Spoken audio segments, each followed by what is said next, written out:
Hello and welcome to the talkSPORT Fan Network. Settle the score with me, Harry. Durham, what an incredible weekend of Premier League action. Today, we're going to be reacting to Spurs 2, Bournemouth 2, end-to-end. It was gritty. It was almost prime Barclays in the flesh. And I've got Craig Dearman from the Spurs Chat Podcast and Craig from Up the Cherries in all department.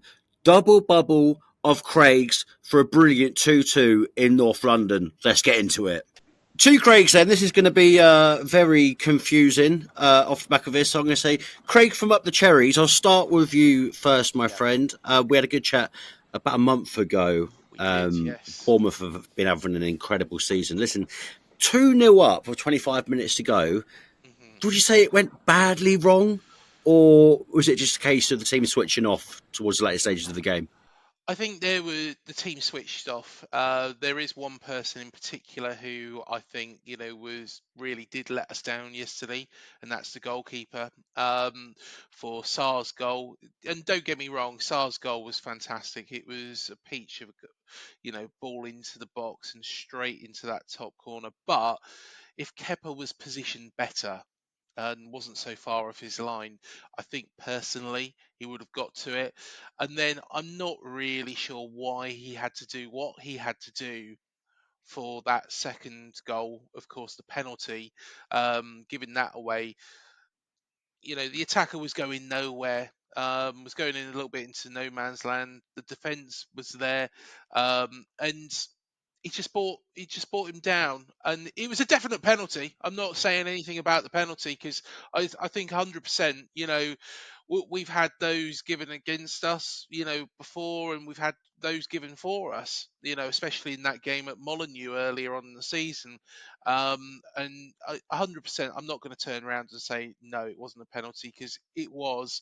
It was Kepa. Unfortunately, again, positioned wrongly. And this is one of the problems with Kepa. This is one of the concerns I have with him over Mark Travers. Mark Travers, his positioning is a lot better. He's not so good with the ball at his feet. But yeah, it was a little bit disappointing. I think he let us down a bit. Thing is, I think Kepa, since joining Bournemouth, has seemed like less calamitous compared to what he was at Chelsea. Maybe because the pressure is off of him compared to a traditional sort of like top six club like Chelsea. Craig, Spurs Chat Podcast. 2-0 down and you come from behind like that. Do you think you actually showed a bit of character yesterday? And Big Ange sort of like getting it all together for you to come from behind. You shouldn't be going 2-0 down at home, really, in the first place, should you? No, it shouldn't be. But, fair play to Bournemouth. They've been outstanding this season. The manager's done a fantastic job. I don't think any Spurs fans were under any illusions that we were going into this game not entirely confident of getting a positive result, to be fair. I certainly wasn't. Our form's been so up and down. We've had loads of injuries, players coming back from injury, yes, but you could see the way the game started yesterday with Romero. We were nearly 1-0 down within the first 17 seconds, but for a great save from Vicario, we would have been, and probably were lucky to not go in at half-time 3-0 down, to be fair. But you're right, we should be expecting to at least win at home. The likes of Bournemouth, with great respect to Bournemouth, we see ourselves as a top 16. We're nowhere near a top 16. Bournemouth are near a top 16 than us at the moment, and have nothing but respect for what Bournemouth have done this season. But we just seem to start so slowly, and Bournemouth capitalised on that in the first half. Is this the new normal for Spurs now, like being outplayed by teams like Bournemouth? Because it almost reminds me of kind of like Spurs in the mid-2000s, almost like trying to break into a sort of like top 10 team. It's almost like we've wound the clocks back 20 years, and it's almost like the days of Jamie Redknapp playing in mid.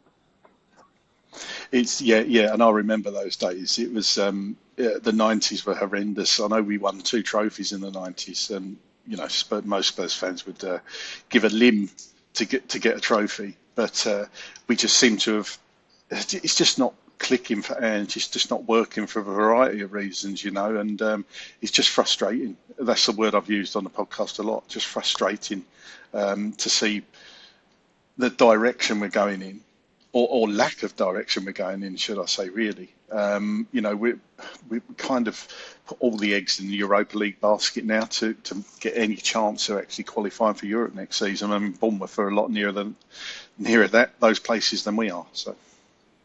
Well, you think back, I was having a conversation with a Spurs fan in the office just before we started recording, and we're speaking about the Europa League, and we speak about, the Champions League final back in 2019 and whatnot. That was set to be like the catalyst for change for that football club. You think how attractive Tottenham Hotspur could be off the back of reaching the Champions League final. Yeah, it was a bit of a dead game. The Salah penalty and then Origi scoring late on.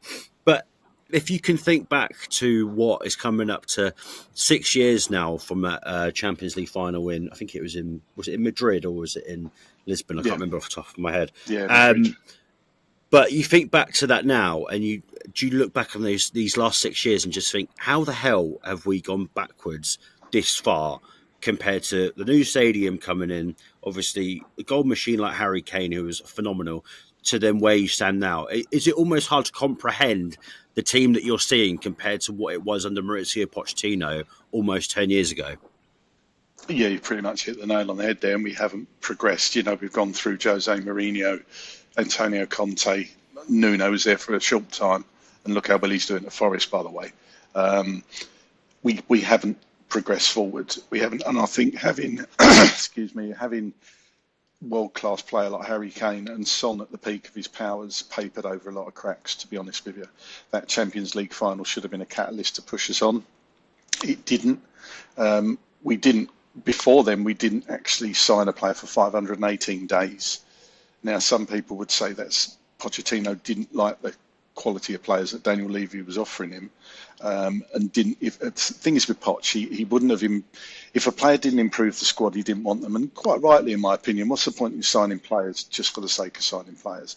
But to me, since that time, and even during, the board have badly let Tottenham down. Successive Tottenham managers down, and just have not given the manager the tools to do the job. Any manager that's been in from that time, from when Poch left to now, just haven't provided the quality players that we need just to push on to the next level. And as you say, we've gone backwards in essence. Craig, up the Cherries, Bournemouth 8th in the table at the moment, just above you, Aston Villa 1 point, Brighton 2 points ahead of you, and Manchester City in 5th. Are you looking at this now, almost at the midway point of March? What have we got? 10 more games in the Premier League this season. Are you starting to believe that you will get that Europa Conference League spot, or even break into Europa League? Do you know what? It's a necessity, Harry. And the reason why I say it's a necessity is because of the players that we've got. Dean Howson, got so many suitors, is wanted by Juventus, wanted by Man City, wanted by Real Madrid. You've got Milos Kerkez, wanted by Liverpool. Now, all of these players that we've got, Zabania, Cliver, Semenyo, there's so many players that we've got that are young, up and coming talents that we need to get into Europe, and possibly we need to even go for the top prize, which would be Champions League football. I would pinch myself if we ever got there, but it's not out of scope. There is an opportunity. We just have to keep going. We have to see how far we can finish. Possibly, though, even though I say about these players, the biggest loss to this football club would be Andoni Iraola and what he's done. You take Justin Kluivert, and I went to Amsterdam last week, and I went to the Ajax tour, and I spoke, believe it or not, I had a chance meeting with a member of the Kluivert family on a train, and all of them said, including the tour guide, that Justin Kluivert was lost before he come to Bournemouth, but Andoni Iraola has managed to get him back to where they believed he was going to be when he was in the young Ajax team.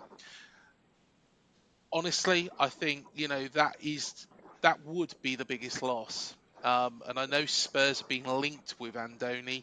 I just hope it doesn't happen. But to make sure it doesn't happen, we might have to get European football. Well, it's without a shadow of a doubt. These players are going to be wanted by teams playing in Europe. The manager is going to be wanted by a club playing in Europe. Hey, we might not, even if we get there, we might not be able to stop them because Yeah, Iraola has been linked with Real Madrid. If Real Madrid come calling, considering they're in the same city as Vallecano, where he was before, I think it might be a case where we just shake his hand and say, "No, thank you so much for what you've done." yeah. But there's no way you can compare AFC Bournemouth with Real Madrid. So it's a necessity, Harry. We have to do it. It's one of those tough ones, isn't it? And we spoke about it before that the team that you've got is sensational. With me being a Fulham fan, first half of the season, I would have said that Anthony Robinson was the best left back in the league. Yeah, Lewis Hall, Rose through Newcastle, out for the rest of the season. Tough competitor as well. Consistently, I would say that Kirkes has been the best left back in the Premier League oh, this season. yeah, And you look through the entire spine of that squad as well. Even Evan Nielsen coming back from injury at the same time before his injury, yeah, tricky player. Clivert, like you mentioned, we know since off the back of leaving Ajax, he had a torrid time at Roma, multiple loan moves, and now has resurrected his career at AFC Bournemouth and is still only 25 at the same time as well. And you mentioned Andoni Iraola and Spurs Craig. If things weren't to work out for Ange Postecoglou, and I know the fan base is so mixed in the sense of what they want is the whole injuries narrative, even though you've got a lot of players back now. Do you think that Andoni Iraola would be an ideal replacement if Ange Postecoglou were to get sacked? And I know for a fact that it's been spoken about over the last couple of years as well, that my manager, Fulham, Marco Silva, has also been linked to Spurs as well. So if Ange were to go, who would you be more happy with, Andoni Iraola or Marco Silva? Both are great managers. I'd probably say for me, out of the two, Ariola just shades it. I say most, a lot of the fan base would take Pochettino back, whether that's the right time and with him being in charge of the USA team just before a World Cup next summer. Obviously, I don't think he's going to leave anytime soon, but Ariola was the one of the front runners for most Spurs fans, I'd say, yeah. What's the general feel amongst Spurs fans? And I mentioned it is sort of, especially hearing it on talkSPORT and people calling in, match day going fans, anyone that's in that Spurs fan base, giving their opinions. It seems like a real split at the moment. Obviously, you've got everything happening with the board and Daniel Levy and whatnot.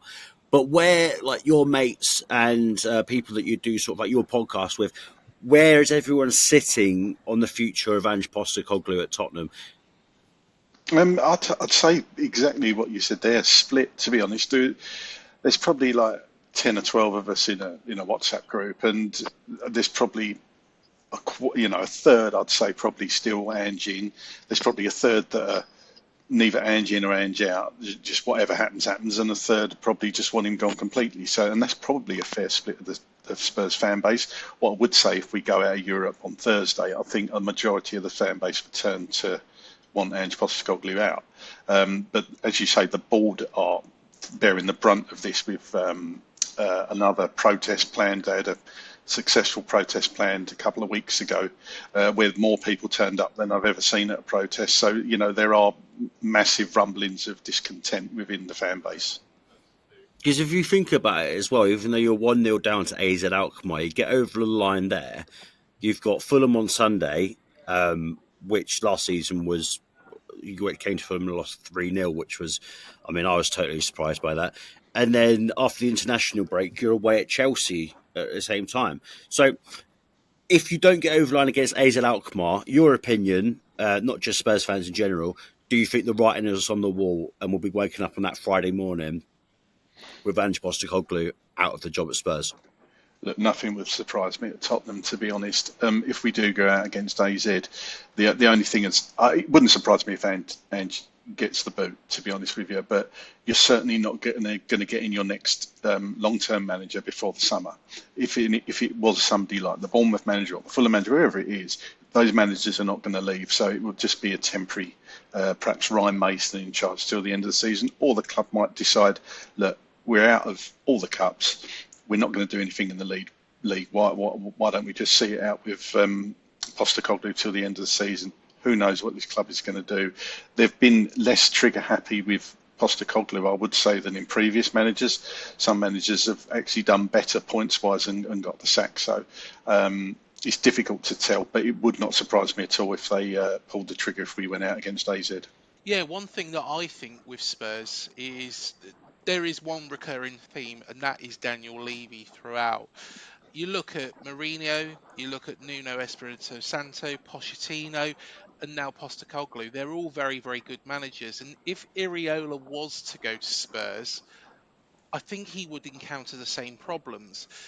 At Bournemouth, he's got Frano and he's got Thiago Pinto above him, actually finding these youngsters and these players.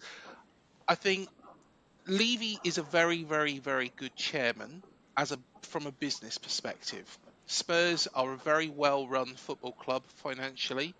However, as a football chairman, probably not so much so, because I feel that the recruitment, especially at Spurs, and this is from the outside looking in, hasn't been particularly great. Harks back to the Lord Sugar days, where there would be one marquee signing, like Jurgen Klinsmann, like Dominic Solanke was for Spurs during this last window.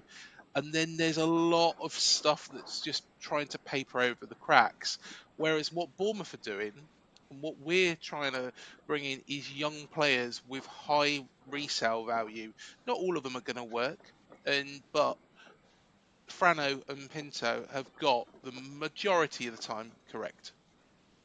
Craig, last one for me, Spurs Craig, that is. Would you rather put all of your eggs in the Europa League basket and just, forget about the league position at the moment? Because you're not going to get relegated.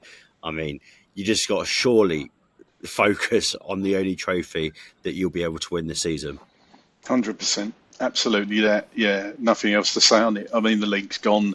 Like I say, we're not going to get a European position through the league. So just sling everything at the Europa and hope for the best, to be honest, because even if we get past Alkmaar, that second leg's going to be difficult. It's either against Ajax or Frankfurt. With the Ajax-Frankfurt game, Frankfurt are winning and they've got the second leg at their place, which is a tough place to go. So you would think that Frankfurt will be strong enough to hold off Ajax, but of course Ajax are Ajax. We met them, of course, in the semi-final in the Champions League in 2019, probably the best game I've ever witnessed in my life. Different players, I wouldn't say different era, but it's certainly a different time with managers and players, obviously. So going to be tough opposition, whoever we come against. Gents, thank you so much for your time. Who knows, this time next season, both could have different managers. Bournemouth could be the spine could be ripped completely out. I'd like to not think so, because I actually have a weird soft spot for Bournemouth, and I would like to see Spurs competing once again. Listen, Craig from the Spurs Chat Podcast, thank you very much. And Craig from Up the Cherries in All Departments Podcast, thank you very much for your time on this Monday morning. Take care, chaps. Thanks so much, Harry. Cheers.